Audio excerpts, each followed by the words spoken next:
نوجوان لڑکا اور نوجوان لڑکی، ان دونوں کو نکاح کے ذریعے سے زندگی کا ساتھی بنا دیا جائے، اس کو شادی کہہ دیا جاتا ہے۔ گویا شادی کے ذریعے ایک نوجوان لڑکا اور لڑکی آپس میں ایک ہو گئے، اکٹھے ہو گئے۔ یہ اللہ کا نام بھی کیا برکتوں والا ہے کہ نکاح سے پہلے جو لڑکی غیر محرم تھی، جس کی طرف دیکھنا جائز نہیں تھا، جس سے بات کرنا جائز نہیں تھا، اب نکاح کے بعد وہ اتنی قریبی بن گئی کہ سب اپنوں سے بڑی اپنی بن گئی۔ چنانچہ شریعت نے میاں بیوی کے تعلق کو لباس سے تشبیہ دی۔ قرآن مجید میں فرمایا ہن لباس لکم وانتم لباس لہن۔ دنیا کے بڑے بڑے فلاسفروں نے میاں بیوی کے تعلق کو بیان کرنے کی کوشش کی، مگر انہوں نے اپنے مقصد کو پورا نہ کیا، ادھوری بات رہی۔ کسی نے کہا جی میاں بیوی زندگی کی گاڑی کے دو پہیے ہیں، تو پہیے سے یہ تو سمجھ میں آ گئی کہ بھئی زندگی موت کے ساتھی ہیں، لیکن جو محبت کا ایک تعلق ہے، جو قرب کا تعلق ہے، وہ تو نہیں معلوم ہوتا۔ اسی طرح مختلف مثالیں لوگوں نے دی۔ قرآن مجید نے ایک لفظ کے ذریعے یوں سمجھیں کہ سمندر کو کوزے میں بند کر دیا، صرف ایک لفظ کے ذریعے فرمایا ہن لباس لکم وانتم لباس لہن۔ وہ تمہارا لباس ہیں، تم ان کا لباس۔ لباس کیوں کہا گیا؟ مفسرین نے لکھا کہ ایک وجہ تو یہ کہ لباس انسان کے جسم کو ڈھانپتا ہے، اس کو دوسروں کے سامنے شرمندگی سے بچاتا ہے۔ مرد بھی ہو نا اگر کوئی، اور اس کو کہا جائے کہ بھری محفل میں تمہارے کپڑے اتارتے ہیں، تو مرد کو بھی اتنی شرم آئے گی کہ چاہے گا کہ زمین کھل جائے اور میں زمین کے اندر ہی چلا جاؤں۔ بھرے مجمع میں بے لباس ہونے سے اس کو اتنی شرمندگی ہوتی۔ اس شرمندگی سے کس نے بچایا؟ لباس نے بچایا۔ تو یہ انسان کے عیبوں کو ڈھانپتا ہے۔ دوسری بات کہ لباس سے انسان کو زینت ملتی ہے، اسی لیے تو نئے نئے کپڑے بن رہے ہیں، نئے نئے ڈیزائن بن رہے ہیں، دھو کے استری کر کے صاف ستھرے خوشبودار پہن کے مسجدوں میں آتے ہیں۔ تو لباس کی وجہ سے انسان کی پرسنالٹی کی اٹریکشن میں اضافہ ہوتا ہے۔ اچھا لباس بندے نے پہنا ہوا ہو تو یقیناً دوسرے کے دل کو بھا جاتا ہے۔ اور تیسرا نقطہ اس میں جو بڑا ہے، تو لباس گویا ایک تو چھپانے کا ذریعہ بنا، تو شریعت نے کہا جس طرح لباس تمہارے اعضاء کو چھپا دیتا ہے، میاں بیوی ایک دوسرے کے عیوب کو چھپا دیتے ہیں۔ بیوی خامن کے عیوب چھپا دیتی ہے اور خامن بیوی کے عیوب چھپا دیتے۔ لباس سے جیسے تمہیں زینت ملتی ہے، بیوی کی وجہ سے تمہارے گھر میں زینت ہے، اور خامن کی وجہ سے بیوی کی زینت ہے، اس کو ماحول معاشرے میں ایک ریسپیکٹ مل جاتی ہے۔ اور تیسری بات فرمائی کہ دیکھو انسان کے جسم کے سب سے زیادہ قریب اس کا لباس ہوتا ہے۔ کیوں جی؟ لباس سے زیادہ قریب بھی کوئی چیز ہوتی ہے؟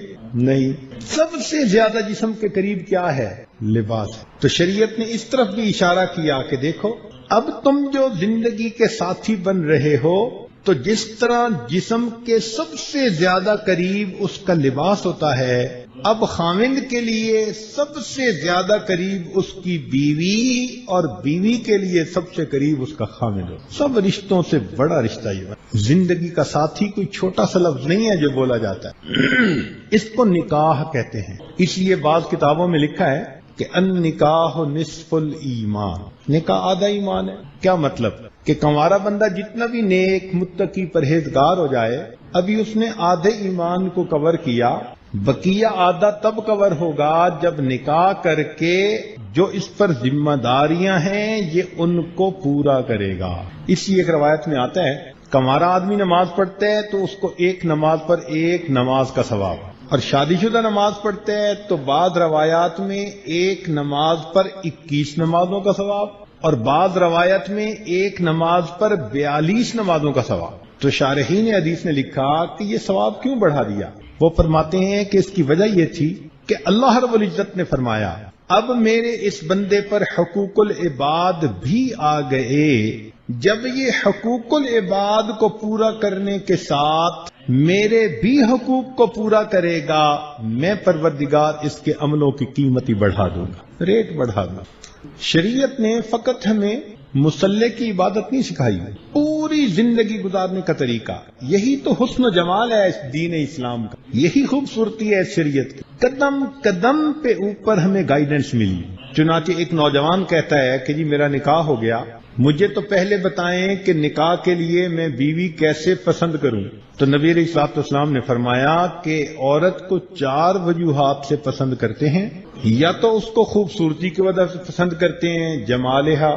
کبھی کبھی اس کو اس کی مال و دولت کی وجہ سے پسند کرتے ہیں، ولی مالہا. اور کبھی کبھی اس کو اونچے خاندان، ولی حسبہا، اونچی فیملی کی وجہ سے پسند کرتے ہیں. اور کبھی کبھی والدینہا، اس کی نیکی اور دینداری کی وجہ سے اسے پسند کرتے ہیں. تو نبی علیہ السلام نے فرمایا کہ تم اپنی بیویوں کو ہمیشہ دین کی وجہ سے پسند کر. چنانچہ نیکوکار بیوی جو ہوگی وہ زندگی کی بہترین ساتھی ہوگی. جو خدا کی وفادار نہیں وہ بندے کی کیا وفادار ہوگی. جس سے آنچل ہی نہیں سر کا سنبھالا جاتا، اس سے کیا خاک تیرے گھر کی حفاظت ہوگی. تو شریعت نے کہا کہ تم بیوی کو نیکی اور دین کی بنیاد پر پسند کرو. چنانچہ جب نکاح ہو جاتا ہے، میاں بیوی زندگی کے ساتھی، شریعت نے انہیں ایک تعلیم دی. نبی علیہ السلام نے فرمایا خیرکم خیرکم لأہلہ، تم میں سے سب سے بہتر وہ ہے جو تم میں سے اپنے اہل خانہ کے لیے دے. ایک رول دے دیا، اس کو تھمب رول کہتے ہیں. اگر کسی بندے کے بارے میں آپ جاننا چاہیں کہ یہ کیسا ہے، فرمایا اس کے دفتر سے پتہ مت کرنا، بزنس سے اندازہ مت لگانا، اس کے دوستوں سے اندازہ مت لگانا. لگانا ہو تو اس کے اہل خانہ، بیوی اور بچوں کے ساتھ یہ کس طرح کی ڈیلنگ کرتا ہے وہاں سے اندازہ لگا. وہاں اصلیت کھلتی ہے، وہاں سب اوپن ہو جاتا ہے بندے کا. یہ بناوٹ، یہ تصنع، یہ تکلف باہر چل جاتے ہیں، لوگوں کو کیا پتا. لیکن گھر میں تو بندہ ایکسپوزڈ ہوتا ہے نا سب کے سامنے، سب کو انسان کے کچے چٹھے کا پتہ ہوتا ہے. تو نبی علیہ السلام نے فرمایا خیرکم خیرکم لأہلہ، تم میں سے سب سے بہتر وہ ہے جو تم میں سے اپنے اہل خانہ کے لیے دے. اب اہل خانہ کے ساتھ اچھی زندگی گزارنے کے لیے بندے کو ایک صفت چاہیے جس کو تحمل مزاجی کہتے ہیں.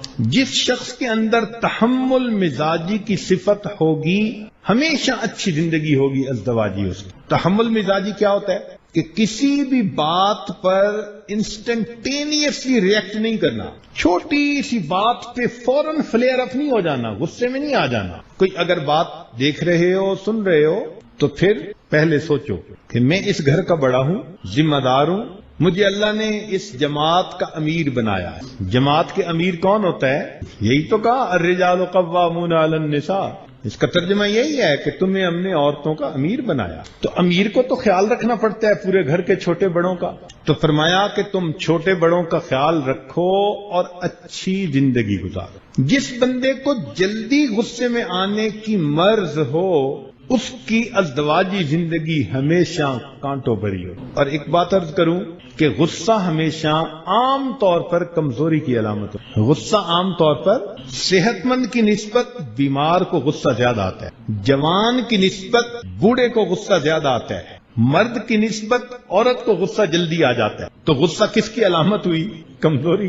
ایک مرد کو غصہ آتا ہے مگر ٹھوس بنیاد کے اوپر آتا ہے. معمولی اور چھوٹی باتوں پر غصے میں آ جانا اور بات کا بتنگڑ بنا دینا شریعت نے اس کو کبھی پسند نہیں. مجھے ایک ملک میں جانے کا موقع ملا، 2 میاں بیوی، دونوں PhD، اور ان کی شادی کو 23 سال گزر گئے. مطلب ہے 23 سال کی ایسوسیشن تو گھر میں کوئی جانور بھی پالا ہو تو اس سے جدا ہونے کو دل نہیں کرتا. یہ میاں بیوی کی 23 سال کی ایسوسیشن، ان کے درمیان طلاق ہو گئی. اور طلاق پتہ ہے کس وجہ سے ہوئی؟ ایک دن خاوند کی ذرا آنکھ دیر سے کھلی، دفتر جانے کا وقت ہو چکا تھا تو وہ اٹھا، اس نے کہا کہ میں ٹوتھ برش کروں، تو کوئی واش روم کے اندر تھا، آکوپائیڈ تھا. اس نے کیا کیا کہ وہ کچن کے اندر چلا گیا تو وہاں جو شینک لگا ہوتا ہے نا کچن میں، وہاں اس نے جلدی سے ٹوتھ برش کیا آدھے منٹ میں اور ناشتہ کیے بغیر وہ دفتر کی طرف بھاگ گیا. میٹنگ میں جانا تھا. اب بیوی صاحبہ جب آئیں اور انہوں نے دیکھا کچن کے شینک میں ٹوتھ برش کیا اس نے، میرے خامند کو ذرا بھی سوفسٹیکیشن کا پتہ نہیں ہے. یہ مرد ہوتے ہی رف اینڈ ٹف ہیں. PhD تھی نا، سارا دن اسی پر سوچتی رہی. چنانچہ شام کو جب خامند آیا الجھنا شروع کر دیا. تم اتنا پڑھ لکھ گئے ہو, تمہیں ذرا بھی تمیز نہیں ہے. کچن کے شینک میں بھی کوئی ایسا کرتا ہے. اب دونوں میں آرگومنٹ شروع ہو گئے, اور یہ آرگومنٹ بڑھتے بڑھتے اتنے بڑھے کہ اس پوائنٹ کے اوپر دونوں کے درمیان ڈائیورس ہو گئی. کتنی معمولی سی چیز ہے. میں نے جب سنا تو سنانے والے کو میں نے مسکرا کر کہا کہ ہاں مجھے لگتا ہے واقعی دونوں پی ایچ ڈی تھے. تو وہ میری طرف غور سے دیکھنے لگا, کہنے لگا حضرت خیر تو ہے, آپ کیسے عجیب انداز سے کہہ رہے ہیں کہ دونوں پی ایچ ڈی. میں نے کہا میں انگریزی کے نہیں کہہ رہا, پی ایچ ڈی پھرا ہوا دماغ, دونوں کے دماغ پھرے ہوئے تھے. تو بات ایسی ہے, اتنی معمولی سی بات پہ جو بندہ گھر برباد کر بیٹھے اس کا دماغ پھرا ہوا نہیں تو پھر اور کیا ہے. تو جو چیز سب سے زیادہ ضروری ہے ازدواجی زندگی میں اس کو کہتے ہیں تحمل مزاجی. شریعت نے بھی کہا پہلے تولو پھر بولو, سوچو پہلے ٹھنڈے دل و دماغ سے کہ مجھے اگر ایک بات کہنی ہے تو کس موقع پہ کہوں یا کس انداز سے کہوں کہ یہ بات اگلے بندے کے خانے میں بیٹھ جائے. موقع کی بات سونے کی ڈلیوں کی مانند ہو. آپ گھر آئے, بیوی کو مصلے پہ بیٹھے دیکھا, صرف 2 فکرے بول دیں اس کی تعریف کے کہ مصلے پہ بیٹھی تو آپ مجھے بہت پیاری لگتی ہیں. ایک فکرہ جو ہے آپ کی بیوی کو ہمیشہ کے لیے نماز کا پابند بنا دے. تو برموقع برمحل بات کو کرنا یہ خاوند کی ذمہ داری ہے. اچھے انداز سے آپ اس سے بات کر لیں, وہ ماننے کو تیار. یہ ذہن میں رکھیں, ہمارے ماحول معاشرے میں کفار کے ملک کی بات نہیں کر رہا, ہم مسلمان لوگ جو ہیں ہمارے ماحول معاشرے میں 100 بچیاں جو اپنے گھر سے چلتی ہیں تو شاید 99% سے زیادہ سب کی یہ نیت ہوتی ہے کہ ہم نے جا کے گھر کو آباد کرنا. سب کی یہ نیت ہوتی ہے. آگے اب ان لاز کے گھر کے حالات, محبتیں مل گئیں تو گھر آباد ہو گئے, نفرتیں ملنی شروع ہو گئیں اور اس بچی کو فوراً باڈی سمجھ کے گھر سے نکالنا شروع کر دیا تو پھر گھر برباد. سوچیں جب وہ بچی گھر چھوڑ کے جاتی ہے والد کا تو کتنی قربانی کرتی ہے. جس گھر میں پلی, ماں سے جدا, باپ سے جدا, بہنوں سے جدا, بھائیوں سے جدا, قریب میں جہاں پڑھی جو اس کی سہیلیاں دوست بنی ہوئی تھی, بچیاں عورتیں, ان سے جدا, بالکل ایک نئے جانے ماحول میں وہ چلی جاتی ہے اکیلی. ایک نازک سی جان ہے, خاوند کی خاطر کتنی قربانی کر کے جا رہی ہے. پتہ ہے اس کو گھر سے جدا ہونے کا صدمہ کتنا ہوتا ہے. اتنے صدمے کو سہ کے اور خاوند کی خاطر قربانی کر کے جب وہ خاوند کے گھر پہنچتی ہے تو آگے سے خاوند صاحب اس کو اماں کے حوالے کر دیتے ہیں یا پھر خاوند کی اماں اس کے اوپر کمنٹس کرنے شروع کر دیتے ہیں. اٹھنا بیٹھنا چلنا ایک ایک چیز کو تولا جا رہا ہوتا. اس کو یہ نہیں آتا, اس کو تو ٹرے اٹھانا نہیں آتا, گلاس رکھنا نہیں آتا. اس بیچاری کو وہاں سولی پہ لٹکنا پڑتا ہے. ایسے حالت ہوتی ہے, میری ہر نظر تیری منتظر, تیری ہر نظر میرا امتحان. ہر بندہ اس کو تولنے پہ لگا ہوتا ہے. بھائی وہ نئی بچی, کم عمر بچی, بھولی بھالی بچی, اس کو زندگی کا کیا پتا, ازدواجی زندگی کیا ہوتی ہے. فرسٹ ٹائم وہ گھر سے نکلی ہے, محبتیں دیں, پیار دیں, اس کو پرسکون ماحول دیں. وہ کم عقل اور بے سمجھ تو نہیں ہے, وہ آپ کے ماحول میں بڑے آرام سے ایڈجسٹ ہو جائے گی. تو یہ محبتیں دینا یہ خاوند کی ذمہ داری. نبی علیہ السلام نے فرمایا خیرکم خیرکم لأہلہ, تم میں سے سب سے بہتر وہ ہے جو تم میں سے اپنے اہل خانہ کے لیے. ہمارے علاقے میں ایک گاؤں میں ایک عجیب واقعہ پیش آیا, پرانا, ابھی ذہن میں آیا تو اس لیے سناتا چلوں نوجوانوں کو. ایک صاحب کی شادی ہو گئی اپنی کزن کے ساتھ. اب وہ لڑکی بڑی خوبصورت تھی اور یہ لڑکا بالکل ہی سادہ نارمل سی شکل کا لڑکا تھا, کوئی خاص تعلیم بھی نہیں, کوئی سٹیٹس بھی نہیں, مگر خاندانی رشتوں کی وجہ سے ماں باپ نے شادی کر دی. لڑکی کو بالکل ہی پسند نہ آیا, اس کا جی چاہے میں اس کی شکل ہی نہ دیکھوں. چنانچہ 2-4 دن کے بعد جب وہ گھر واپس گئی تو خاوند اس کو وہاں چھوڑ کے آیا. طے ہوا تھا کہ 3 دن کے بعد لے جاؤں گا. 3 دن کے بعد لینے کے لیے جو گیا تو ماں باپ نے لڑکی کو رخصت کر دیا. اندر سے لڑکی کی نیت تھی نہیں, مگر دونوں طرف کے پیرنٹس میں اتنی محبت تھی, گہرا تعلق تھا کہ یہ وہاں بول ہی نہیں سکتی. چل پڑی خاوند کے ساتھ. راستے میں اس نے کہا کہ مجھے پانی کی ضرورت ہے. تو ان دنوں میں کنویں ہوتے تھے تو خاوند قریبی کنویں پر گیا کہ آؤ تمہیں پانی پلاتا ہوں. جب وہ پانی لینے کے لیے وہ کنویں کے جو ڈول تھے ان کی طرف جھکا تو بیوی نے پیچھے سے اس کو دھکا دے دیا. اس کی نیت یہ تھی کہ یہ گرے گا کنویں میں اور ڈوب کے مر جائے گا اور میں بتا دوں گی کہ بھائی کوئی مسئلہ. جب اس نے دیکھا نا کہ یہ پانی میں گر چکا یہ آرام سے اپنے گھر واپس آ گئی، رونا دھونا شروع کر دیا۔ ماں باپ نے پوچھا کیا ہوا؟ کہنے لگی مجھے پیاس لگی تھی، میں نے کہا مجھے پانی پینا ہے، وہ کہنے لگا بیٹھو پانی لاتا ہوں۔ وہ پانی لینے گیا، آیا ہی نہیں۔ اب میں اکیلی، مجھے ڈر لگا کوئی اور مرد نہ آ جائے، تو میں روتی دھوتی واپس آ گئی ہوں۔ کیسا غیر ذمہ دار آدمی۔ ماں باپ بھی پڑے پریشان کہ یہ اس نے کیا کیا، جوان بچی دلہن بنی ہوئی ہے اور اس کو اکیلا بٹھا کے چلا گیا۔ اللہ کی شان کہ دوسری طرف وہ نوجوان جب نیچے گرا، تیرنا نہیں آتا تھا، مگر جو ڈول ہوتے ہیں نا اس کی رسی پہ اس کا ہاتھ پڑ گیا۔ خیر تھوڑی دیر کے بعد اس نے ہمت کی اور آہستہ آہستہ چڑھتے چڑھتے چڑھتے وہ باہر نکل آیا۔ اب اس نے ذرا سوچا کہ مسئلہ کیا۔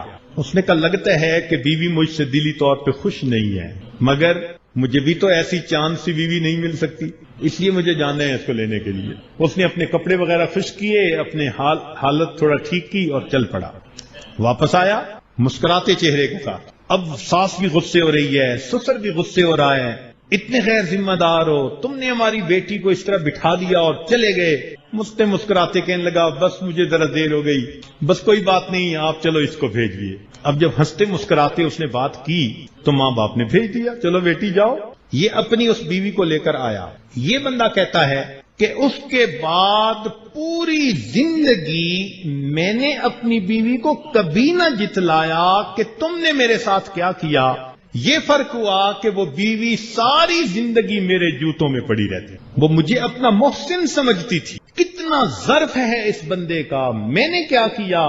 جواب میں اس نے میرے ساتھ کیسے اچھا سلوک کی۔ کہنے لگا ہماری زندگی کے اثرات کو کوئی نہیں جانتا، مگر میرے بڑے دل کرنے نے اس بیوی کو ہمیشہ کے لیے میری باندھی بنا دی، اب میری زندگی بڑی پرسکون گزری۔ تو معلوم ہوا کہ خاوند جب دل بڑا کرتا ہے، چھوٹی موٹی چیزوں کو نظر انداز کر لیتا ہے، تو پھر بیوی کے دل میں بے اختیار اس کی محبت آتی ہے۔ اس کو کہتے ہیں to run a big show one should have a big heart. پریشانیاں بھی آ جاتی ہیں تو پریشان ہونے کی ضرورت نہیں ہے۔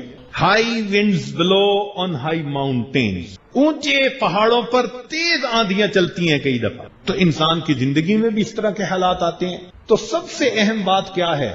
تحمل مزاجی۔ جو نوجوان شادی کے بعد ذرا کول مائنڈڈ ہو کے رہتے ہیں، بیوی نے کہی تو سن لی، والدہ نے کہی تو سن لی، پھر اینالائز کیا کہ اب مرد ہونے کے ناطے مجھے کیا کہنا ہے، اور پھر حق بات کہی، بیوی کو سپورٹ کرنا ہے، یقیناً اس کو سپورٹ کیا، سمجھانا ہے تو موقع ڈھونڈا کہ جس بات اس کی بات بیوی کے دل و دماغ میں اتر جائے۔ اتنی سی سمجھداری کر لینے سے بندے کا گھر آباد ہو جائے۔ چنانچہ نبی علیہ السلام نے فرمایا خیرکم خیرکم لأہلہ، تم میں سے سب سے بہتر وہ ہے جو تم میں سے اپنے اہل خانہ کے لیے بہتر۔ یہ درگزر سے کام لینا پڑتا ہے۔ جو بھی بڑا ہوتا ہے نا، باس ہوتا ہے، اس کو درگزر سے کام لینا پڑتا ہے۔ اللہ تعالیٰ نے مشینری میں بھی کلیئرنس ٹالرنس رکھی ہے۔ یہ جتنی مکینیکل مشینری فٹ ہوتی ہے نا، اس کے اصول ہیں۔ شیفٹ اتنی موٹی ہوگی تو بیرنگ کا سائز اتنا بڑا ہوگا، باقاعدہ ان کے اندر تھاؤزینڈز کے حساب سے کلیئرنس ٹالرنس ہوتی ہے، تب جا کے وہ مشینری فٹ ہوتی ہے اور چلتی ہے۔ تو انسانوں میں اگر کلیئرنس ٹالرنس زیرو ہو جائے تو پھر انسان کی زندگی کی گاڑی کیسے چلے گی؟ اور پرفیکٹ تو دنیا میں کوئی بھی نہیں ہے۔ خامد اگر بیوی کی عیب تلاش کرے اور اس کو 100 عیب نظر آئیں تو بیوی ڈھونڈنا شروع کر دے تو 1000 عیب میرے خیال ہے بیوی بھی نکال لے گی۔ تو ایک دوسرے کے عیبوں پر نظر رکھنا تو کوئی عقل مندی نہ ہوئی، ایک دوسرے کی اچھائیوں پہ نظر رکھیے، توڑ کی بجائے جوڑ کی نظر سے ایک دوسرے کو دیکھیے کہ ہماری محبت کیسے بڑھ سکتی ہے، ہم کیسے پرسکون زندگی گزار سکتے ہیں۔ چنانچہ نبی علیہ السلام نے ارشاد فرمایا وَأَنَا خَيْرُكُمْ لِأَهْلِي، اور میں اپنے اہل خانہ کے لیے تم میں سے سب سے زیادہ بہتر ہوں۔ پریکٹیکل مثال دے دی۔ چنانچہ نبی علیہ السلام نے جب نبوت کا اعلان فرمایا تو سب سے پہلے اس اعلان کو کس نے قبول کیا؟ بیوی نے، عورت نے۔ آج ہماری بیویاں، سارا جہان کہتا ہے جی یہ بڑے صوفی ہیں، بیوی کہتی ہے مجھ سے پوچھو۔ سارا جہان پیر سمجھتا ہے، بیوی کہتی ہے میں بتاتی ہوں کہ پیر صاحب کیا ہے۔ ہمارے گھروں کی حالت یہ ہے کہ بیویاں ہمیں نیک انسان بھی نہیں سمجھتی ہمارے برتاؤ کی وجہ سے. اور وہاں یہ کہ نبی علیہ السلام نے نبوت کا دعویٰ فرمایا، سب سے پہلے آپ کی اہلیہ محترمہ نے اسی وقت قبول کر لیا.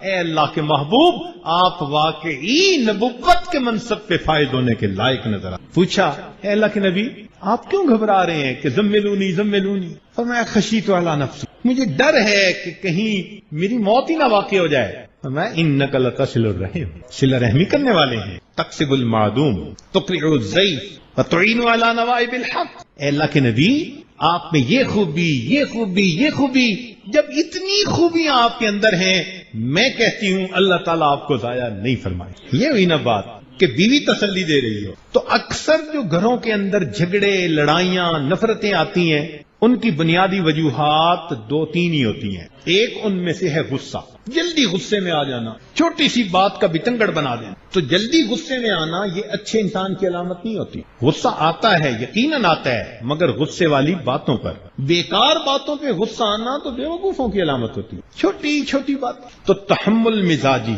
ہر چیز کو پازیٹو انداز سے سوچیں، بات سمجھ میں آ جائے گی. تو ایک الفت، محبت، پیار کے ساتھ گھر میں زندگی گزارنا. اور دوسری چیز، نبی علیہ الصلوۃ والسلام نے اس بات کی بھی مثال دی کہ بیوی میاں کا تعلق چونکہ محبت کا ہوتا ہے، ناز کا ہوتا ہے بیوی کا تعلق، تو کبھی بیوی ناز کی وجہ سے کوئی ایسی بات بھی کر جاتی ہے، تو فرمایا کہ انسان ہونے کے ناطے اعتدال کے ساتھ اس کو درگزر کر دے. بیوی ہے نا، شریعت نے ان کو ناقصات العقل کہا. ناقصات العقل کا کیا مطلب؟ ناقصات العقل کا یہ مطلب نہیں کہ عقلی طور پہ وہ کمزور ہوتی ہیں، نہیں.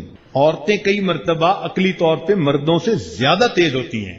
آپ سکول کے نمبر دیکھیں نا، لڑکوں سے لڑکیوں کے نمبر زیادہ ہوں گے. تو ناقصات العقل کہاں سے آ گئی؟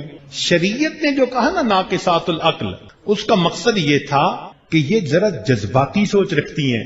کسی سے محبت ہو تو ہائے میں قربان، اور کسی سے ذرا نفرت ہوئی تو کہتی ہیں یہ روئے زمین سے بالکل نیچے زیر زمین چلا جائے. ابھی یہ جو جذباتی پنا ہے نا ان کا، اس وجہ سے فرمایا کہ وہ ان کے عقل پر غالب آ جاتے ہیں، لہذا ان کی عقل ناقص ہو. تو اس ناقصات العقل سے پھر توقع بھی تو کرنی چاہیے کہ کبھی مس انڈرسٹینڈ کر جاتی ہے، کبھی پتہ نہیں کس موڈ میں، تو ناز کی وجہ سے کبھی ایسی بات کر جاتی، تو خامد کو برداشت کر لینا چاہیے. دیکھیے نبی علیہ الصلوۃ والسلام، اللہ کے پیارے حبیب صلی اللہ علیہ وسلم، گھر میں اپنے اہل خانہ کے ساتھ محبت پیار کی زندگی ہوتی، چھوٹی موٹی باتیں برداشت کر لیتے. چنانچہ ایک مرتبہ عائشہ صدیقہ رضی اللہ تعالیٰ عنہ کسی بات پہ ذرا خفا روٹھ گئی، تو نبی علیہ السلام نے محبت کی باتیں کی. اتنے میں صدیق کے کلانہ بھی آ گئے. تو نبی علیہ السلام نے فرمایا ابو بکر آپ ذرا ہماری بات میں فیصلہ کر دیں. تو صدیق کے کلانہ نے کہا جی. تو اب بات چلی کہ بات کون بتائے، بیوی بتائے یا خامد؟ تو نبی علیہ السلام نے فرمایا کہ ہاں میں تمہیں بات بتاتا ہوں. جب نبی علیہ السلام نے فرمایا نا کہ میں بات بتاتا ہوں، تو عائشہ صدیقہ لانا تھوڑی خفا تھی، کہنے لگی ہاں بالکل آپ بتائیں مگر ٹھیک ٹھیک بتائیں. اب جب انہوں نے یہ لفظ کہہ دیا نا کہ ٹھیک ٹھیک بتائیں، تو ابو بکر صدیق لانا نے تو بیٹی تھی نا، زور کا ایک تھپڑ لگایا. اب جب تھپڑ پڑا وہ نبی علیہ السلام کے پیچھے چھپی دوسرے سے بچنے کے لیے. نبی علیہ السلام نے فرمایا ابو بکر ہم نے آپ سے ایک بات کا فیصلہ کرنے کے لیے کہا تھا، یہ تو نہیں کہا تھا جو کیا ہے آپ نے. اچھا آپ جائیں، ہم آپس میں فیصلہ خود کر لیں گے. ابو بکر صدیق لانا چلے گئے. تو عائشہ صدیقہ رضی اللہ تعالیٰ عنہ جو پیچھے چھپی ہوئی تھی وہ باہر آئیں. تو نبی علیہ السلام نے مسکرا کر کہا کہ دیکھا ابو کے دوسرے تھپڑ سے تمہیں میں نہیں بچایا ہے نا، اتنی سی بات کرنے سے ان کا سب غصہ ختم. تو معلوم ہوا کہ انسان ہونے کے ناطے نیک، متقی، خشیت الہی رکھنے والا بندہ، اس پر بھی کبھی ایسی کیفیت آ جاتی ہے، ناز کی، کوئی غیرت کی، کوئی بات کی. نبی علیہ السلام عائشہ صدیقہ عنہا کے گھر میں کسی اور مومنین نے بڑی اچھی ڈش بنا لی کوئی. اب ان کا جی چاہا کہ میں اپنی ڈش جو ہے وہ نبی علیہ السلام کو کھلاؤں. ان کی باری تو نہیں تھی، انہوں نے غلام کو دے کے بھیجا کہ یہ ڈش لے جاؤ اور نبی علیہ السلام کو جا کر دو. اب نبی علیہ السلام کو جب وہ ڈش ملی کھانے کے لیے تو غلام لے کے آیا اور اس نے کہا کہ یہ آپ کے لیے آپ کی فلاں اہلیہ نے بھیجی ہے. عائشہ صدیقہ عنہا کو خیرت آئی، باری کا دن میرا اور گفٹ آئے وہاں سے، ڈشز آئے وہاں سے. اب اس میں انہوں نے کیا کیا کہ وہ جو غلام لے کے کھڑا تھا نا، اس برتن پہ جو زور کا یوں ہاتھ کیا تو اللہ کی شان کہ وہ برتن اس چیز سمیت نیچے گر گیا، برتن ٹوٹ گیا. اللہ کے پیارے حبیب صلی اللہ علیہ وسلم نے اپنے مبارک ہاتھوں سے وہ نیچے گری ہوئی جو چیز تھی، بالفرض حلوہ تھا یا کیا تھا، وہ اٹھا کے دوسرے برتن میں ڈالی اور اسی جیسا برتن عائشہ صدیقہ رضی اللہ عنہا کا اٹھا کر اس غلام کو دیا اور اس کو کہا کہ یہ لے جاؤ. اور تمہاری والدہ کو اصل میں غیرت آ گئی تھی. یہ نبی علیہ السلام نے الفاظ تھا. تمہاری ماں کو، یعنی عائشہ صدیقہ رضی اللہ عنہا، یہ امت کی ماں تھی نا، فرمایا کہ تمہاری ماں کو اصل میں غیرت آ گئی تھی کہ باری میری تو کوئی اور کوئی چیز بھیجے. اب ہم جیسا ہوتا کوئی تو پھر کیا ہوتا. اللہ اکبر کبیرہ. تحمل مزاجی دیکھی. چنانچہ آج کے نوجوان صرف غصے کی زبان جانتے ہیں اور کئی تو ان میں سے ایسے ناسمجھ کہ وہ ہاتھ ہی اٹھا لیتے ہیں. ہاتھ اٹھانا اور بیوی پر، اللہ اکبر. نبی علیہ السلام نے فرمایا کہ یہ تو جانوروں والی بات ہے کہ تھوڑی دیر پہلے تم اسے جانور کی طرح مار رہے ہوتے ہو اور پھر دوسری دیر میں تھوڑی دیر کے بعد تم اسے اپنے بستر پہ بلا رہے ہوتے ہو. نبی علیہ السلام نے فرمایا کہ یہ تو جانوروں والی بات ہو گئی. انسان ایسا نہیں کرتا. یہ ہاتھ اٹھانا بھی ایک مرض ہوتی ہے. جس کو عادت پڑ جائے اور چھوٹی چھوٹی بات پہ بلا وجہ ہاتھ اٹھا دیتا ہے اور پھر آگے سے لاجک کیا دیتے ہیں، الرجال قوامون علی النساء، کہ جی اللہ رب العزت نے مرد کو حاکم بنایا ہے اور مرد کو اجازت ہے کہ بیوی کو مارے. نہیں، بالکل نہیں. صرف قرآن مجید میں ایک موقع ہے کہ بیوی بدکاری کی مرتکب ہو رہی ہو اور خاوند اس کو اس سے منع کرے پھر بھی وہ باز نہ آئے، تو اب بتاؤ کیا یہ بندہ اس کو حلوہ کھلائے؟ بتائیں نا بھائی. جو منع کرنے کے باوجود بھی بدکاری سے باز نہ آ رہی ہو تو پھر شریعت نے کہا اب تھوڑا اس کا دماغ سیدھا کر، اور وہ بھی اعتدال کے ساتھ. اس سچویشن میں شریعت نے کہا ہے. یہ نہیں ہے کہ ذرا سی بات پہ تھپڑ لگا دیا، جوتا لگا دیا. وہ کسی کی بیٹی ہے. فرمایا تمہاری زر خرید باندھی نہیں ہے اور تمہاری زندگی کے ساتھ. اس بری طرح اگر ہم بیویوں کو مس ہینڈل کریں گے تو کیسے گھر آباد ہوگا؟ چنانچہ بیچاریاں سہم جاتی ہیں اور ایسے سمجھتی ہیں کہ ایک ظالم اور جابر کے ساتھ ہمیں زندگی کا وقت گزارنا ہے. وہ دلوں کی محبتیں مر جاتی ہیں، وہ الفتیں ختم ہو جاتی ہیں. ہم کیا چاہتے ہیں؟ ابھی ہم مار کے ہٹے اور ابھی بس وہ فوراً ہمارے کام کر رہی ہو اور فوراً پھر ہمارے ساتھ بستر پہ موجود ہو. انسان ہے نا، اس کی بھی فیلنگز ہوتی ہیں. تو جہاں زندگی کا ساتھ وہاں غصہ کرنا، ہاتھ اٹھا لینا، یہ کوئی اچھی عادت نہیں ہوتی. کئی مرتبہ بعض استادوں میں بھی نا مارنے کی عادت پڑ جاتی ہے. وہ بیچارے قاری تھوڑے ہوتے ہیں، کہاری زیادہ ہوتے ہیں. چھوٹی چھوٹی بات پہ ہاتھ اٹھا دیتے ہیں. بچہ سبق پڑھ رہا ہے، وہ بھول سکتا ہے. اب بھولنے کا یہ مطلب تو نہیں کہ بھائی بس ہاتھ ہی اٹھاؤ فوراً. ہم نے ایک مرتبہ اپنے ادارے میں یہ فیصلہ کیا کہ ہم نے نہیں مارنے دینا. پیار سے سمجھائیں، مار نہیں سکتے. خیر ہم نے ڈنڈے جو تھے سارے وہ گم کروا دیے. کچھ عرصے بعد ہمیں پتا چلا کہ جی ڈنڈے تو اب نہیں مارتے. ہر قاری صاحب نے ذرا موٹی موٹی مسواک رکھ لی ہے اور جب ذرا جلال میں آتے ہیں نا تو وہ پھر موٹی مسواک استعمال ہوتی ہے. خیر ہم نے وہ موٹی مسواک بھی لے لی. پھر ہمیں پتا چلا کہ جی انہوں نے کچھ اور سلسلہ شروع کر لیا. تو مجھے بڑا ہی عجیب لگا کہ 2-3 دفعہ میں کوشش کر چکا ہوں، سمجھ میں کیوں نہیں آتا. تو میں نے ایک استاد صاحب کو کہا کہ بھئی آپ کیوں مارتے ہیں، سمجھاتے کیوں نہیں بچے کو؟ سمجھائیں. میری نظر میں بندہ ہاتھ تب اٹھاتا ہے جب دوسرے کو زبان سے سمجھانے میں شکست کھانے کا اقرار کر چکا ہوتا ہے، تب ہاتھ اٹھاتا ہے. جس کو یہ یقین ہو نا کہ اللہ نے مجھے اتنی سپیکنگ پاور دی ہے، بات کی صلاحیت، عقل کی صلاحیت، میں سمجھا لوں گا، کنونس کر لوں گا، وہ ہاتھ نہیں اٹھاتا. ہاتھ اٹھانے والا شکست تسلیم کر چکا ہوتا ہے. جی میں زبان سے نہیں سمجھا سکا، اب میں ہاتھ اٹھا. تو میں نے کہا کیوں مارتے ہیں؟ انہوں نے مختصر سا جواب دیا، حضرت کیا کریں، بس چلو ڈنڈے سے یہ پڑھ لیتے تھے، پھر جو ہے مسواک تھا اس سے پڑھ لیتے تھے، مگر اب تو یہ ایسے ہیں ڈنڈے سے بھی نہیں مانتے، ڈنڈے مارنے سے بھی نہیں بچتے. میں نے کہا اچھا آج کے بعد پھر کسی بچے کی غلطی آیا کرے تو اس کو گولی مارا کرو.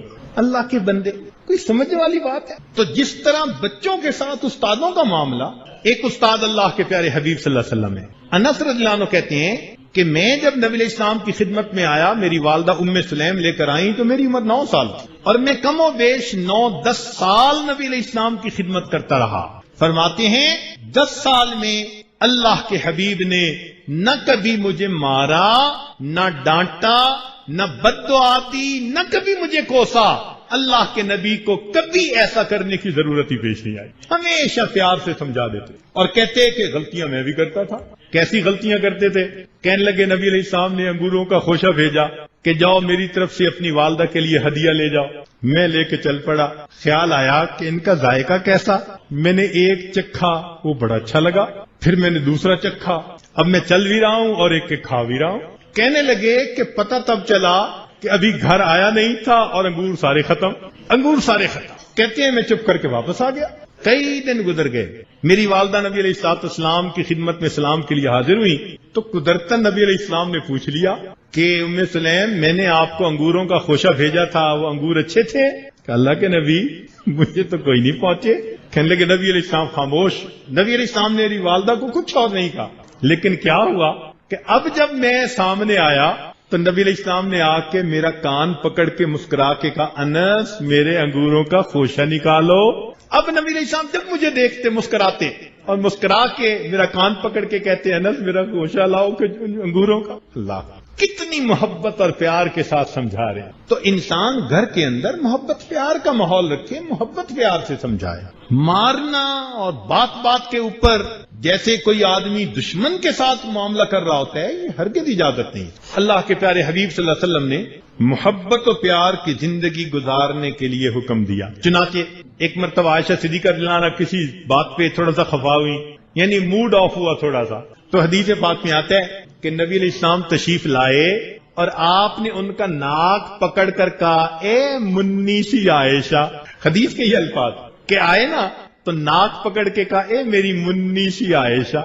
وہ فرماتی ہیں کہ اتنے پیار سے نبی علیہ السلام نے یہ الفاظ کہے کہ میں مسکرا پڑی, مسئلہ ہی ختم ہو گیا. لو اتنی سی بات ہوتی ہے. تو تھوڑا پیار سے بندہ ڈیل کر لے تو ناراضگیاں ختم ہو جاتی. نقطے کی بات سمجھ لیں کہ جو شخص پیار کے ذریعے اپنی بیوی کا دل نہ جیت سکا, یہ تلوار کے ذریعے بھی اپنی بیوی کا دل نہیں جیت سکے. تو محبت و پیار سے انسان گھر میں رہے, دہشت نہ پھیلا دے گھر کے اندر, بچے بھی کانپ رہے ہوں اور بیوی بھی کانپ رہی ہو.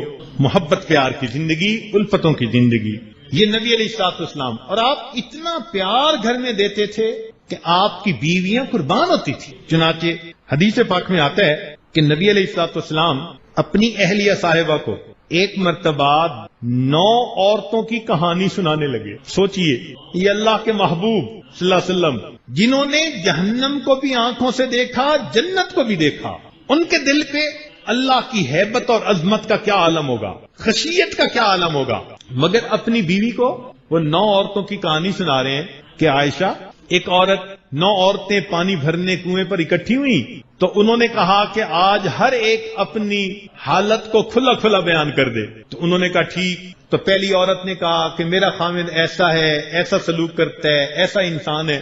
دوسرے نے یہ کہا, تیسرے نے کہا. 9 عورتوں کی کہانی سنا کر ان میں ایک عورت ام زرع تھی, اس کے خاوند کا نام ابو زرع تھا. فرماتی ہیں کہ اس نے کہا میرا خاوند تو اتنا اچھا ہے, اس نے تو کھلا پلا کے مجھے بھی صحت مند بنا دیا اور میں پرسکون نیند اس کی یہاں سوتی ہوں, اور اس نے تو مجھے سونے سے لاد دیا. یعنی اس کی صفتیں بیان کی کہ وہ نرم طبیعت کا ہے, خوب خرچ کرتا ہے اور مجھے بہت محبتیں دیتا ہے, میرے ذہن میں کوئی پریشانی نہیں. نبی علیہ السلام نے یہ واقعہ سنا کر فرمایا عائشہ ابو ذرا اپنی بیوی کے ساتھ جتنا اچھا تھا میں تمہارے ساتھ اس سے زیادہ اچھا ہوں. اللہ کیوں جی, سنت کا اہتمام اگر ہم کرتے ہیں تو پھر نبی علیہ السلام کی اس سنت پہ بھی تو عمل کرنا چاہیے. ہم بھی تو بیوی کے لیے ایسے بن کے رہے نا کہ وہ دل سے کہے کہ ابو ذرا سے بھی زیادہ اچھے ہیں. ہم تو گھر کے اندر جاتے ہیں نا تو بس خشک ملا, بالکل چہرے کے اوپر اس کے ذرا بھی مسکراہٹ نہیں ہوتی, اور اس کو ہم بڑا تقویٰ سمجھتے ہیں, بڑی نیکی سمجھتے ہیں. چنانچہ مجھے پتا چلا کہ بھئی بعض صوفی ہمارے ایسے ہوتے ہیں کہ جو محفلوں میں تو ماشاءاللہ کھلکھلا کے ہنستے بھی ہیں, مذاق بھی چل جاتا ہے, خوش طبعی بھی ہے, اور گھر جاتے ہیں تو بڑا ہی موڈ بنایا ہوا تھا. تو میں نے ایک آدھ بندے کو خشک ملا کہنا شروع کیا, ایسا ان کا دل ڈرا, فوراً انہوں نے گھر جا کے اپنی کوئیشن سیدھی کی. اب وہ ڈرتے ہیں کہ اگر حضرت کو پتا چلا تو کہیں ہمیں خشک ملا نہ کہہ دیں. ان کے لیے ایک لفظ ہے ملا نا ہموار, بالکل سیٹ لفظ ہے ملا نا ہموار. ایک ہوتی ہے نا بالکل ہموار زمین ایک جیسی, گھر میں بھی اسی طرح, باہر بھی ایک طرح, مسجد میں بھی ایک طرح، فلاں بھی ایک طرح، جس کی ایک جیسی پرسنالٹی ہو وہ تو ہو گئی نا. اور جو اونچ نیچ ہو اس کو کیا کہتے ہیں؟ ناہموار ہی کہتے ہیں. تو ملا ناہموار یہاں بیٹھے ہیں تو خوب صوفی بنے ہوئے، اوپر سے لا الہ اندر سے کالی بات، گالیاں دیتے ہیں بیوی کو. کتنی عجیب بات ہے، چہرے پہ داڑھی ہو اور بندہ بیوی کو ماں بہن کی گالی دے رہا ہو. اللہ، حیران ہو جاتے ہیں، مغلظات بکتے ہیں اور سمجھتے ہیں چونکہ ہم خاوند ہیں لہذا ہمارا حق بنتا ہے. ہرگز نہیں. نبی علیہ الصلوۃ والسلام کی پوری زندگی میں کوئی ایسی بات نہیں نظر آتی کہ آپ صلی اللہ علیہ وسلم نے کسی کو گالی دی. پوری زندگی میں. ہمیں تو نبی علیہ السلام کی زندگی کو اپنانا ہے نا. اس لیے نبی علیہ السلام نے فرمایا کہ بعض عورتیں ایسی ہوتی ہیں کہ یا غلبنا کریمہ، کہ جو نرم مزاج کے خاوند ہوں ان کے اوپر ذرا غالب آ جاتی ہیں، اور یا غلبہن لئیم، جو کمینے قسم کے خاوند ہوتے ہیں وہ ان پر غالب آ جاتے ہیں. تو نبی علیہ السلام نے فرمایا، حدیث مبارکہ ذمہ داری سے عرض کر رہا ہوں، فرمایا احب ان اکون کریما مغلوبا، میں پسند کرتا ہوں کہ میں نرم خاوند بن کے رہوں اگرچہ بیوی مجھ پر غالب آ جائے. احب ان اکون کریما مغلوبا، یہ نبی علیہ الصلوۃ والسلام فرمان. چنانچہ بعض ایسے بزرگ گزرے ہیں کہ جن کی بیویاں تھوڑا زبان کی سخت تھیں مگر انہوں نے صبر کیا. حدیث پاک میں آتا ہے جو خاوند اپنی بیوی کی ایذا پر صبر کرے گا اللہ تعالیٰ قیامت کے دن ایوب علیہ السلام کے ساتھ اس کو اٹھائیں گے. ایوب علیہ السلام کو صبر کا اتنا اجر ہوگا. مگر اس کا یہ مطلب بھی نہیں کہ بیویاں ہی اتنی بدتمیز بن جائیں، وہ بھی اپنی اوقات میں رہیں. ان کو ہم نے ان 9 دنوں میں ٹکا کے سمجھایا ہے. میں نہیں سمجھتا کہ بیویوں میں سے کوئی بیوی اب اپنے خاوند کے ساتھ بدتمیزی کی جرت کر سکتی. اتنا بار بار بار بار ان کو سمجھایا ہے. تو ان پہ تو لگائے ہم نے تقریباً 8 دن، اور آپ کو تو صرف تھوڑی سی دیر، اس لیے ذرا ہائی پوٹینسی ڈوز دینی پڑ رہی ہے. مگر سچی بات یہی ہے، اگر ہم چاہتے ہیں کہ ہم اللہ کے محبوب بنیں تو ہمیں اپنے اہل خانہ کے ساتھ حسن سلوک کا معاملہ. اور بعض مردوں کو دیکھا کہ وہ ہر وقت طلاق کی تلوار لٹکا دیتے ہیں گھر میں. ذرا ذرا سی بات ہے طلاق دے دوں گا، چھوڑ دوں گا. جس بندے نے بیوی کے سامنے ایک مرتبہ طلاق کا لفظ لے دیا، اس نے اپنی بیوی کے اندر سے اپنے بارے میں اعتماد ہمیشہ کے لیے ختم کر دیا. اس عورت کے ایک دماغ کے اندر اس نے 2 دماغ بنا دیے، وہ سپلٹ پرسنالٹی بن گئی. اب اس کو کبھی بھی یقین نہیں آئے گا کہ یہ مجھے رکھے گا یا نہیں. اور چونکہ یقین نہیں آئے گا تو 2 باتیں ہوں گی، یا تو وہ ماں باپ کے ساتھ اپنی ایکویشن مضبوط کرے گی کہ اگر یہ دھکا دے گا تو کوئی تو میرے سر چھپانے کی جگہ ہو، یا اگر وہ فاسقہ فاجرہ ہے تو پھر کسی دوسرے مرد کے ساتھ انوالو ہو جائے. جن کی عورتیں بدکار بنتی ہیں اکثر و بیشتر ان کے پیچھے طلاق کی تھریٹ ان کی شان. یہ لفظ کبھی بھی زبان پہ آپ نہ لائیں، کبھی بھی نہ بولیں. یہ ایک لفظ بول کے آپ بیوی کو ہلا کے رکھ دیتے ہیں. اس کی چھوٹا مسئلہ نہیں ہوتا اس کے لیے، تو بات بات پہ اس کو طلاق کی دھمکی، یہ کوئی عقل مندی ہے؟ ایسا نہیں کرنا چاہیے، ہرگز نہیں کرنا چاہیے. بچے ہو گئے، وہ بیٹیوں کی بیٹوں کی ماں بن گئی، کیسے آپ اس کو چھوڑیں گے؟ طلاق ہو گئی، خاوند کو دوسری بیوی مل جائے گی، بیوی کو دوسرا خاوند مل جائے گا. ذرا بتاؤ ان معصوم بچوں کو ماں باپ کہاں سے ملیں گے؟ کیا قیامت کے دن وہ معصوم بچے پوچھیں گے نہیں آپ سے کہ جب ہم چھوٹے تھے، کھیلنے کی ہماری عمر تھی، آپ نے ہماری امی کی محبت سے محروم کر دیا تھا؟ اس بچے نے قیامت کے دن گریبان پکڑ لیا، کون آپ کو چھڑائے گا؟ تو اولاد ہونے کے بعد عقل سے کام لینا چاہیے. چھوٹی سی بات ہوتی ہے. اللہ فرماتی ہیں وَأَخَذْنَ مِنْكُمْ مِيثَاقًا غَلِيظًا، یہ عورتیں تم سے ایک پکا وعدہ لے کر نکاح کے بعد تمہارے گھر آئی ہیں. بھاگ کے تھوڑا آئی ہیں، وہ آپ گئے تھے، رشتہ مانگا تھا، مجمع کے اندر اقرار کیا تھا کہ میں اس کو قبول کرتا ہوں بیوی کے طور پر، اس کی ذمہ داریوں کو میں پورا کروں گا. تو اس لیے نبی علیہ السلام نے فرمایا خیرکم خیرکم لأہلہ، تم میں سے سب سے بہتر وہ ہے جو تم میں سے اپنے اہل خانہ کے لیے بہتر ہے. شریعت نے ایک حکم اور بھی دیا، فرمایا کہ خاوند کو جیسے ہی اللہ گنجائش دے سب سے پہلا کام یہ کرے کہ بیوی کے لیے گھر بنائے. اگر زیادہ پیسہ ہے تو الگ گھر ہو، زیادہ پیسے نہیں تو چلو گھر کے اندر کوئی کمرہ الگ جس میں وہ تھوڑی دیر کے لیے الگ اپنی زندگی پرائیویسی میں گزار سکے. یہ شرعاً عورت کا حق ہے. اس کو ایسی جگہ پرووائڈ کرنا. ہمارے حضرت رحمۃ اللہ فرماتے تھے لا ایمان لمن لا مکان لہ، جس کا مکان نہیں اس کا ایمان نہیں. بڑی مجھے حیرت ہوتی تھی.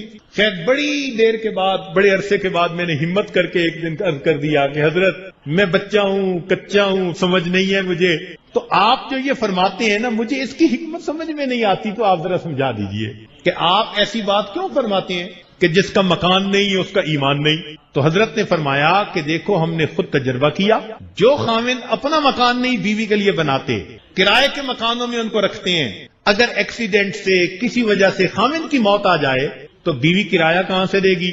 جب کرایہ دار آ کے کھٹکھٹائے گا اور اس کے پاس کرائے کے پیسے نہیں ہوں گے تو وہ بیوی تنگ آ کر ایسے بول بولے گی جو کفریہ ہوں گے، اور ہو سکتا ہے وہ ایمان سے خارج ہی ہو جائے. اس لیے پہلا حق کہ اپنے بیوی بچوں کو سر چھپانے کی جگہ دو. دوسرا حق کہ اپنی حیثیت کے مطابق بیوی کا ماہانہ پرسنل خرچہ باندھ دیا جائے. مثال کے طور پر ایک آدمی $200 دے سکتا ہے، ایک آدمی 300 دے سکتا ہے، کوئی 100 ہی دے سکتا ہے، جتنا آپ مناسب سمجھتے ہیں حیثیت کے مطابق اتنا آپ خرچہ باندھ دیں. اور شریعت نے کہا کہ یہ خرچہ دینے کے بعد آپ اس سے یہ مت پوچھیں کہ وہ خرچ کہاں کیا، یہ اس کی اپنی سویٹ ول ہے. کیوں؟ اس کی پرسنل ضرورت ہے، وہ اپنی پرسنل ضرورت کی کوئی چیز خریدنا چاہتی ہے. یا ایسا بھی تو ہوتا ہے کہ اس کے گھر بھانجا، بھتیجا، بھانجی، بچے چھوٹے چھوٹے آ گئے تو اس کا جی چاہتا ہے میں خالہ ہوں، پھوپھی ہوں، میں کسی کو کپڑے لے کے دے دوں، میں کسی کو گفٹ لے کے دے دوں، میں کھانے کے لیے کینڈیز لے کے دے دوں. تو اتنی تو گنجائش ہو نا کہ وہ اپنی مرضی سے کچھ خرچی کر سکے. یا پڑوسن ہے، کوئی کلاس فیلو ہے اس کی جو غریب ہے اور یہ چاہتی ہے کہ میں اس غریب عورت کو کچھ سپورٹ کر دیا کروں. شریعت نے کہا کتنی وجوہات ہیں جہاں اس کو یہ گنجائش ملنی چاہیے، لہذا یہ خرچہ دینے کے بعد اب آپ اس سے ہرگز مت پوچھیں اس نے کہاں اس کو خرچ کیا. ہم میں سے کتنے ہیں جو بیویوں کو باقاعدہ ان کا خرچہ دیتے ہیں؟ ایک ہوتا ہے گھر کا خرچہ، وہ الگ چیز ہے. گھر کے خرچے کے لیے اکثر مرد جو ہیں وہ پیسے دے دیتے ہیں کہ ہاں جی یہ گھر کا خرچہ چلائیں. شریعت نے کہا نہیں، یہ تو گھر کا خرچہ ہے. ہم بات کر رہے ہیں پرسنل خرچے کی. پرسنل خرچہ اس کو دو اور اس کے بعد مت پوچھو. مگر اچھی بیویاں ان پیسوں کو بھی سنبھال لیتی ہیں اور ضرورت پڑتی ہے تو اپنے خاوند کو پھر وہ لا کے دے دیا کرتی ہیں، اسی کے قرضے اتارتی ہیں کئی مرتبہ. مگر شریعت نے اس چیز کا حکم دیا. پھر شریعت نے کہا کہ اس کو اپنے محرم رشتہ داروں سے ملنے کی اجازت دینا، یہ بھی خاوند کی ذمہ داری. چنانچہ 1 سال گزر گیا، اس کا جی چاہتا ہے کہ میں اپنے والدین سے ملوں تو بھئی اس کو اپورچونٹی دینی چاہیے اگر آپ سپورٹ کر سکتے ہیں. ایک یہ ہے کہ سپورٹ ہی نہیں کر سکتے تو یقیناً بیوی آپ کے ساتھ ہوگی. 5 سال 7 سال بیویاں خاوندوں کے ساتھ رہتی ہیں، واپس ماں باپ کو ملنے نہیں جاتی. ان کو پتہ ہوتا ہے کہ خاوند سفر کا خرچہ افورڈ ہی نہیں کر سکتے. مگر ہم نے تو ایسی صورتیں دیکھی کہ جہاں افورڈ بھی کر دیتے ہیں اور جانے بھی نہیں دیتے. چنانچہ ایک حافظ صاحب تھے ایمریٹ میں، انڈیا کے، سلسلے میں بیٹھ تھے. اہلیہ صاحبہ ماشاءاللہ ان کی عالمہ فاضلہ. کیا ہوا؟ 9 سال سے اپنی بیوی کو ماں باپ سے ملنے نہیں جانے دیا اور اس دوران کوئی 2 درجن دفعہ خود اپنے ماں باپ کو مل آئے.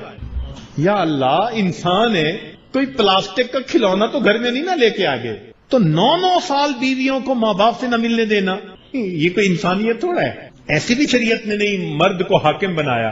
تو اگر گنجائش بھی ہو اور اس کا جی بھی چاہ رہا ہو تو مرد کی ذمہ داری کہ اس کو اپنے محرم رشتہ دار، ماں باپ، بہن، بھائی جو محرم تعلق والے ہیں ان کے ساتھ ملنے کی اجازت دینی چاہیے. اور اگر قریب رہتے ہیں، فرض کرو ایک شہر میں، تو چلو بھائی ہفتے میں 1 دفعہ اجازت دے دو، وہ جا کے ملایا کرے. مگر میاں بیوی کہیں نہ کہیں ایڈجسٹمنٹ کر لے کہ اتنے وقفے کے بعد ملنا ہے، بیوی بھی خوش رہے، خاوند بھی خوش رہے.